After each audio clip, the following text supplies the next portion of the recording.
gravity, drowning your ass like 2 scoops of gravity. So much spare, trauma and sadness staring you down, face first in the madness. I thought today, since I never have any idea what the hell I'm going to talk about, I would read some of my tweets on my iPad.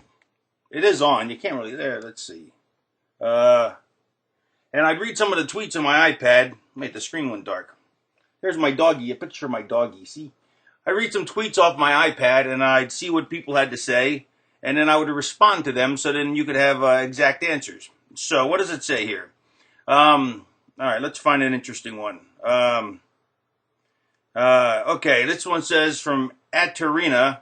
I met you in Calgary at PWA with Scream Queen Daff and Gangrel. I think I was too excited to take any pics. Stupid me. Well, stupid you, because now you don't have any pictures. All right, let's see. Ooh, scratch-offs. This one's writing about scratch-offs like lottery tickets. Yes, it's become a well-known fact that I like to use scratch-offs because, first of all, the thing I like about scratch-offs is it's a skill game. Anybody can play, but you have to have skill to win. And you would think that just scratching them off would take no skill whatsoever, but it does. In fact, a fan of mine brought me some in Ottawa, and the only reason I was unsuccessful was because they were in French, and I don't read French, even though they had it in English in the back on the other side. But still, normally I win because it is a skill game, and I think people should bring me scratch-offs to all my events, or not. Let's see. What else do we have here to read about? This guy says that he likes my nothing video blogs. They are highly entertaining, and I should see the movie Buried. I don't want to see the movie Buried. If it's the movie I think it is with Ryan Reynolds where he's buried, I don't want to look at Ryan Reynolds buried for like an hour and a half while he just tries to claw his way out, I suppose. And if it's not that movie, I still don't care. What else? Have I seen my new TNA figure? It looks amazing. Can't wait to get it. Miss you in TNA. And this is from a cat. See, there's a picture of a cat right there. So apparently a cat can type. That's pretty impressive, actually. No, I have not seen my TNA action figure. But I guess I'll get a royalty check on it sooner or later. So buy those. Let's see. What's this now? Let's see this. Scratch-offs are a skill game. Yes, they are. This guy, obviously, the Pip Show is a genius. What else? I should have probably pulled some of these out aside, but, I would have thought that there would be more, ones that I can respond to. There's some Brazilian kid who keeps wanting me to put him over, give him a shout out, which, why do you want me to shout out to you, Mr. Brazilian fellow? I really don't quite get that. If I say, yo, word 'em up to my Brazilian friend, does that mean what now? Do you get props? Do you get paid? Do you get brownie points? I'm not sure I get it. There's a lot of brouhaha about Matt Hardy looking like me. I haven't seen it yet, so I don't know. So send me a picture so I can look at it. But I like Matt Hardy. He's a good guy, so I'm not really upset about it. Hey, everybody, everybody can do their own thing. Let's see what else. Let's see. Tommy Dreamer looked really good. Yeah, for a fat guy. No, that's not true. Tommy Dreamer looks good for any kind of overweight guy, not just a fat guy. A chubby guy, a husky guy, he still looks damn good. And actually, if you've ever seen Dreamer with his shirt off, he's not actually fat either. I just call him fat, but he's not fat. Dreamer looks like he won the 1972 Mr. Olympia and never trained again. He has this massive, giant chest, this massive, like the old days, 1970s bodybuilders, massive chest, and these giant arms. And my wife's in here. What do you want, wife? She's writing me a note. Anyway, he's got these giant arms and these big old chest, and then it looks like he just stopped working out in 72 after he took the Olympia. Although I don't think he did take the Olympia. There's a picture of him on Lodi's blog, topless. Oh, that's got to be exciting. Is he wearing that's the note I got. See, what? I can't have the note back? What else? Let's see. I have to give props always to my webmaster, Vic, for keeping me informed and up to date and sorts of stuff like that. Some guy here says, remember that time Dr. Death Steve William lost his 10-year unbeaten streak to the Raven Effect during an ECW title match? You know what? Actually, I'll talk about that match. Here's a funny little story. First of all, I didn't know he was on a 10-year winning streak, and I'm not so sure he was, to be honest.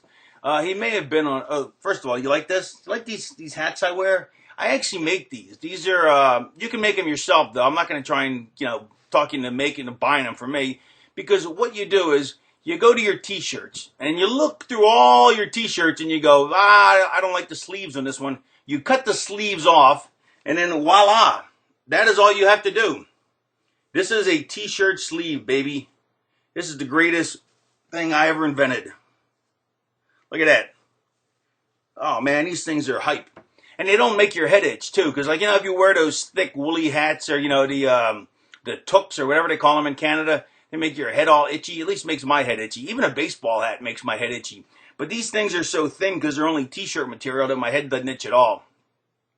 And is it annoying when I look, instead of looking at the camera, I'm looking at my face, or I'm looking at the computer screen? Because it doesn't annoy me any, because I'm not watching this, but I don't have to watch this back, but you do, so I don't know what that means. You thought I forgot? I was easily distracted because of my ADD about the Dr. Death Steve Williams story, but I am back to that. Dr. Death Steve Williams. So he came into ECW, so Paulie brought him in, and I believe it was the show after Terry Gordy, which was probably the two biggest pops in company history, in ECW history, according to Bubba Ray Dudley, and I'll agree with Bubba since he puts me over, is when they dropped the titles to me and Tommy in New York, and also, no, I'm sorry, that's it, easy for me to say, when I returned and they dropped the titles to me, and also when I fought Gordy, and Gordy came out, and that was the awesomest. Well, I got to tell that story another time man, I am tripping over my tongue. Look how long my tongue is. It's huge. It's fat, too. That's why my wife married me, I think. Anyway, be that as it may, I will tell the Terry Gordy story another time, but right now I'll tell the Dr. Death Steve Williams story. So Dr. Death Steve Williams, who was a great guy, he comes in, and Paulie brought him in to put me over to make me look like a bigger star, which is great of Paulie, and very smart booking. Not because he put me over. It wouldn't matter who it was. Whoever's the world champion for the company, you want to make him look as big of a star as you possibly can. And it's smart booking. Obviously I didn't beat Dr. Death. My character beat his character. But so we're in the back, and so for the match, I laid out a bunch of stuff. Out of respect, I always said to him, I go, well, how about I got some ideas. What do you think? I had enough clout in the business that I could come up to him and say, hey, I got some ideas, but I certainly wasn't. He certainly had way more seniority and career tenure than me, where I wasn't going to just go up to him and go, hey, this is what we're doing, bub, like I do to some people. But I generally don't even do that to anybody unless it's a particular situation. But for the most part, and sometimes when you're with a veteran and you're pretty green, you don't even bring up anything. You just wait till they're ready to talk, and they'll just tell you what you're doing. But in that case, I had some seniority, but not anywhere near to his level. So I had some ideas, and I came up to him. I said, I got some ideas. What do you think? And he liked them. So we pretty much set everything up, everything he liked. I'm sure he had some ideas too. I don't really remember my ideas or his. They could have all been his ideas for all I know. But the key point of this story is, and the funny part is that I thought that the match needed some color on my behalf. And I always liked the fact that the reason I was always a bleeding champion was the fact that I always liked watching a bleeding champion. I thought it made it look, especially as a heel, it makes you look like you're more beat up. You're more to the point of losing. It's more dramatic because it's like TNT says, it's about drama. You're telling stories, or as USA says, it's about characters, and it's about characters and you're telling stories. So it's basically like USA and TNT, which ironically is what Nitro and Monday Night Raw were on. So I don't know what the fuck that means, but that's pretty damn fascinating, huh? Anyway, I should get a bonus for that, even though I'm not even getting paid. And this is getting even over 10 minutes, but I'm not going to break it into a part 2. I am going to tell the rest of this goddamn story. And if you don't like the GD, sorry, but hey, I'm not using the Lord's name in vain any more than Joey Styles is when he says, oh my God! And then he goes, Raven, I can't believe that you would use a crucifix on a Sandman. Oh, that's disgusting. But I'll say, oh my God, all the time. So, whatever. Anyway, back to the lecture at hand. So I go up to Doc and I said, hey, listen, so I like getting color. And it also reminded me of this, there was this middleweight boxer, Vito Antuofermo, who I was a big fan of. And he was a meat face. He'd always get beat up and he'd get color and he'd get all beat up looking. And that was back when the middleweight division was a hell of a division with him and Alan Minter and Marvelous Marvin Hagler. And yes, I know some boxing trivia. Anyway, or some boxing knowledge. I'll be dropping some knowledge on you. Boom. Yeah. Anyway, so, what was I saying? I forget. So I entertain myself sometimes.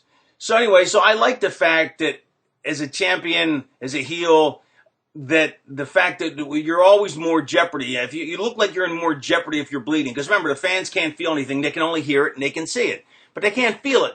I have an itch on my leg. That's why I'm bending over.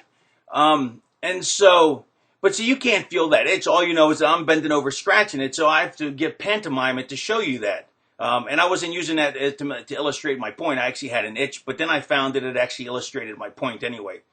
But so I like to use I like to be a bleeding champion. Plus, I don't know why, but maybe I'm a psychopath. But I like the way I like to get bloody and messy and stuff. And it just, I don't know, it just fits into the character.